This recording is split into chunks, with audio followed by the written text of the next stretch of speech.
Good evening and welcome to this Christmas organ concert broadcast from the Cathedral of the Rockies here in downtown Boise, Idaho. I'm David Young, principal organist here at the church, and I can't wait to share some of my favorite pieces with you tonight. Going through a global pandemic with all of its hardships and disruptions has been difficult for everyone, and the holidays are going to be a little different this year. But we're all adapting through the difficulties, and I hope that tonight's program brings you a little bit of inspiration and encouragement, and also a little bit of fun. Thanks for being here and making the best of a difficult holiday season. For those of you who are joining in via Facebook or YouTube, we want to invite you to participate tonight by contributing in the comments section. Feel free to say hello as the concert progresses and maybe tell us where you're listening from. Also, Cathedral staff will be hosting the comments and they'll be popping in occasionally with information about the music as we go. So I invite you to participate and interact in that way if you'd like. And there's one other way to interact tonight. The Director of Family Life here at the church has arranged a little activity for the younger members of the audience, or for those who are just young at heart. In the show notes, you'll see a list of items, about 10 objects that are actually hidden here in the sanctuary. Things like a candle or a poinsettia. And as the concert progresses, the cameraman will be capturing all of those items on the list. They're around the organ or just around the sanctuary. As you watch, you'll have a chance to try and find all the hidden objects and cross them off your list. It's a game of I Spy, if you will. And I want to thank the Director of Family Life, Debbie Coots, for setting this up. One last item. At the end of the concert tonight, I hope you'll stick around for a little bonus material that we'll broadcast. We've recorded a special behind-the-scenes tour of the organ. And in this video, you'll be able to see a little bit about how the organ works and what goes on when the organ's being played. So I hope you'll stick around at the end of the concert if you have time and enjoy that little bonus tour. Now on with the show. Next up is a set of 2 Christmas carols. First, a French carol, Bring a Torch, Jeanette Isabella. And in this piece, first you'll hear the melody for a while in my hands, then you'll hear the melody played by my feet, and then towards the end, the melody comes back, played by both my hands and my feet at the same time in a round. It's a lot of fun. And the second one is an old Lutheran chorale set to organ by J.S. Bach, Wacht auf or Sleepers Awake, one of his best-known works. Bach begins the piece with this little beautiful duo that sounds completely, totally like a piece of its own, and then suddenly in the middle of it all, he interweaves phrases of the Christmas carol, and this beautiful little duo becomes a trio.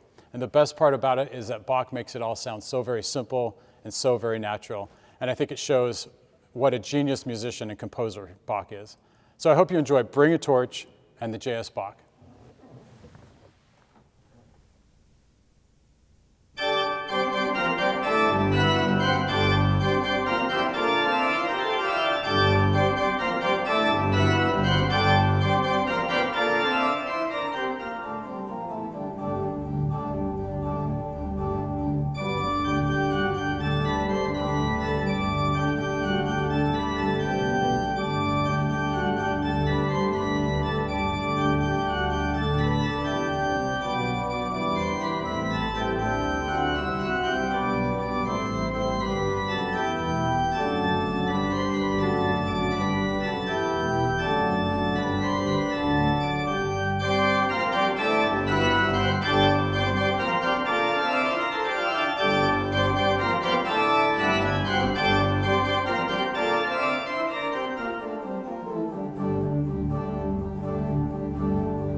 In the early 1700s, the Italian composer Antonio Vivaldi wrote 4 violin concertos that are known as the Four Seasons. It's his most famous work.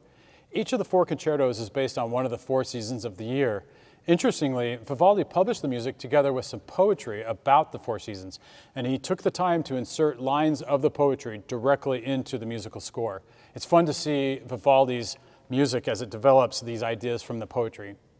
Tonight, I'm going to play an organ transcription of one of the movements of the 4th concerto, Winter. It's a fun piece that plays with some of the ideas and the activities associated with the cold. But before I play the piece, I'd like to play a couple of the snippets and show you what Vivaldi is trying to convey through his music. So in the score, first we read Vivaldi's line, quote, "trembling from the cold in the frozen snow." And that trembling idea sounds like this.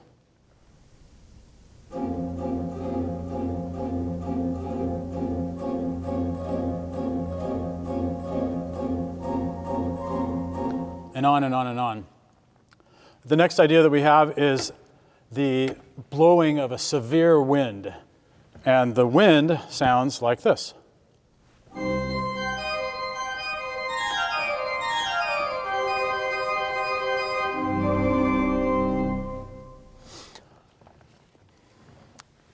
The next idea that you'll hear is the, quote, stamping of one's feet from the cold.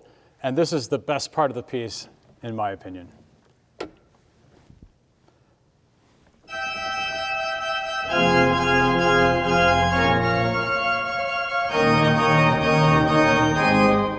And on and on and on. After that, we also read in the score the chattering of teeth, and I want to show you what chattering teeth sounds like.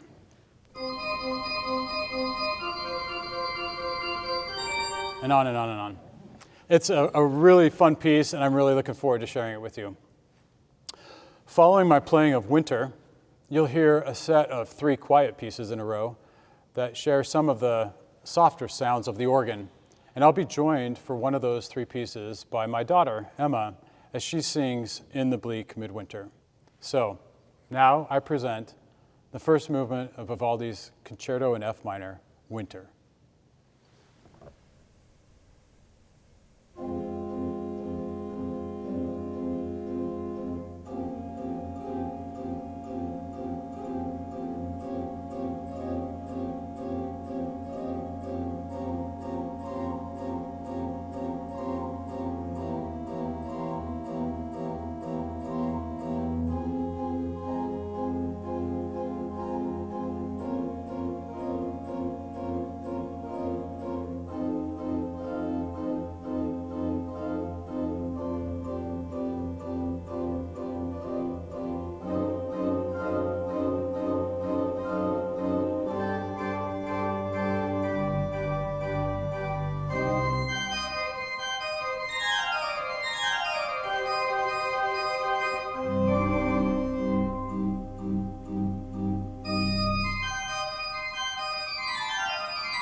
Before I begin my final set, I want to tell you quickly about one of the really great traditions here at the Cathedral of the Rockies. Every Christmas Eve, at the approximately 9 different Christmas Eve services that are held when the church here is packed, the Cathedral of the Rockies gathers all of its donations received during Christmas Eve and it gives it all away, 100%. The church handpicks a few organizations that are helping the community locally and internationally to be the recipients of those Christmas Eve donations. I'm personally proud that at Christmas time, the Cathedral of the Rockies gives it all away. That it's an organization that not only provides ways to enhance worship and create culture like these online events, but also by providing the labor and the resources and the money to go out into the community and make the world a better place. This year, the Cathedral of the Rockies is highlighting 4 recipients to give back to. They are Boise Habitat for Humanity, the El Ada Community Action Partnership, Tijuana Christian Mission, and the Good Sam Ministries. I invite you to go check out the links in the show notes and read up on these organizations. And if you're inclined, whether during one of the Christmas Eve services or tonight, there's information in the show notes for making a donation, and you can be part of contributing to a better world. Again, none of it stays here at the church. It all goes out to these well-deserving organizations. I have 3 pieces for you in my final set tonight. First is a big, loud setting of Carol of the Bells, and I'll actually use some of the bells of the organ for that piece. Then I'll close out with a smooth, quiet, jazzy version of Silent Night. For Silent Night, I'll be joined by Lane Watkins. She's the director of contemporary music here at the Cathedral of the Rockies, and I am honored, and I thank Lane for agreeing to come share her beautiful voice in this concert, and I want to thank her for that. The last piece is a toe-tapping version of the gospel hymn, Go Tell It on the Mountain. A quick reminder that after the final piece, you can stick around if you'd like for a little bonus material. We'll show a little short behind-the-scenes video about the organ and how it works. Thanks again for joining with us tonight. I hope you've had a good time, and I wish you all a Merry Christmas.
Silent night, holy night, all is calm, all is bright, round yon virgin mother and child, holy infant, so tender and mild, sleep in heavenly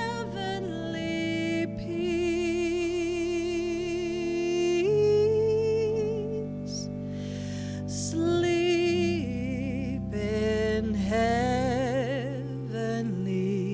peace.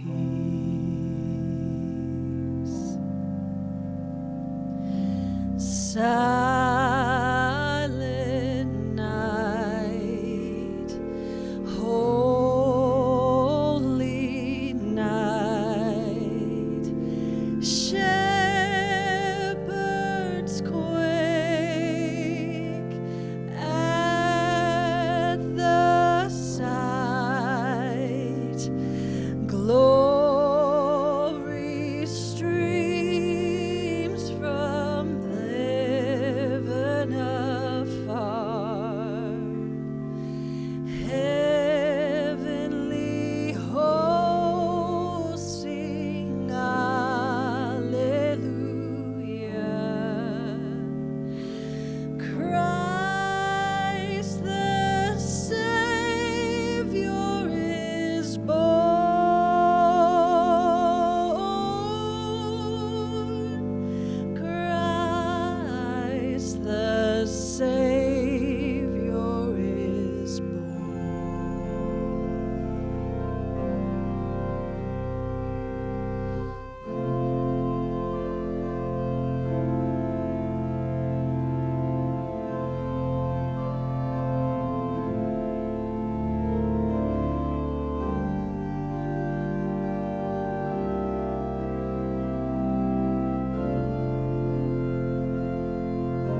Hi, I'm David Young. I'm the principal organist here at the Cathedral of the Rockies in Boise, Idaho. I'm here at the console of our lovely Aeolian Skinner pipe organ. As an organist, I often get asked, how does this thing work? What's going on with all these tabs and draw knobs and keyboards? And where does the sound come from? I'm here today to show you how this pipe organ works. So to play the organ, you can't just play the keys like a piano. You need to also do a second thing, and that is you need to pick one of these draw knobs. Each one of these draw knobs represents a different set of pipes in the organ. So for example, I pick this one. Here's another one. Here's another one. Or a bunch in combination. But I'm getting ahead of myself. Before going too much farther along, let's go on a quick walk. I want to take you down below where we are right here into the basement below the church and show you where it all starts. Let's go. Here we are in the basement of the church, and this is one of the least glamorous parts of the organ, but arguably one of the most important. This is the blower of the organ. The turbine in this blower produces a massive amount of air. A big organ with a lot of pipes requires a ton of air to be able to play. And this produces that constant, steady flow of air. You'll see it goes up into this duct and into this part, the bellows, which when the air is being sucked out of it, these springs help maintain the constant flow of the air. Back in the olden days, before electricity, this blower, it wouldn't have looked like this. It would have looked like your younger brother or younger sister, whoever you could have had come to the church or wherever the instrument was and manually pump the air for you. And one other thing, you'll notice that underneath here, the air is then leaving this bellows into these two main ducts. The one on my left goes up to one side of the church, and the other one goes up to the other side, all where there's a bunch of pipes. So let's go ahead and follow this one upstairs.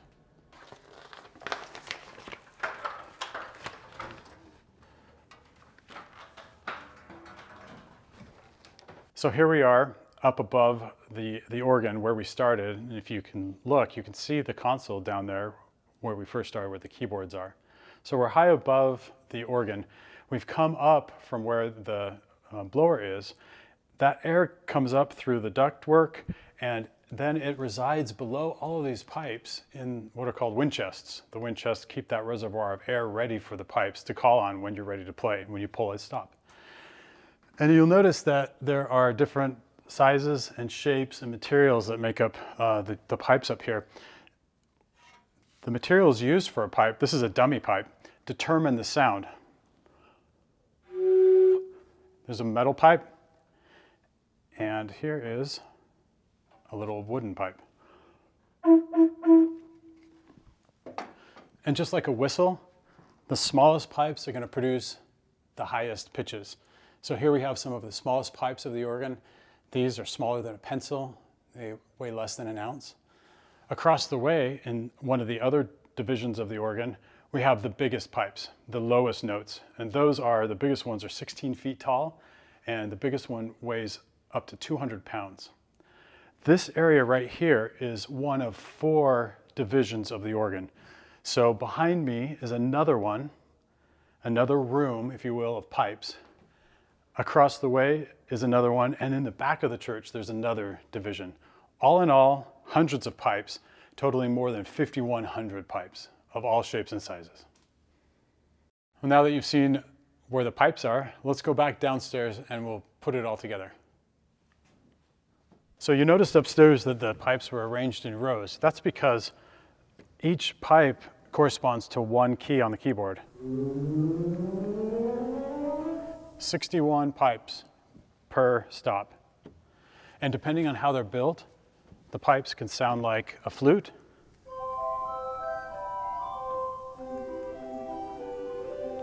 they can sound like the strings of an orchestra,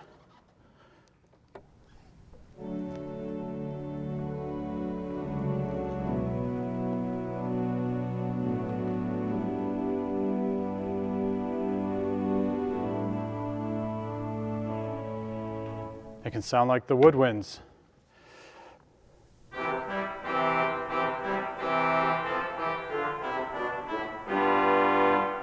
It can sound like the brass.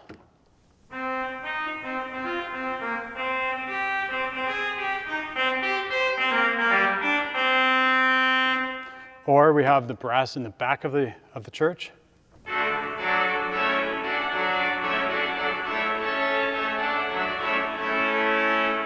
And then we have some of the lowest pipes that we talked about played in the pedals. Some of these low pipes are almost more felt than they are heard.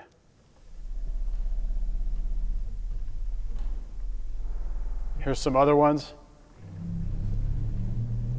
It's a lot of air going through there. And then we have some of the brass in the pedal.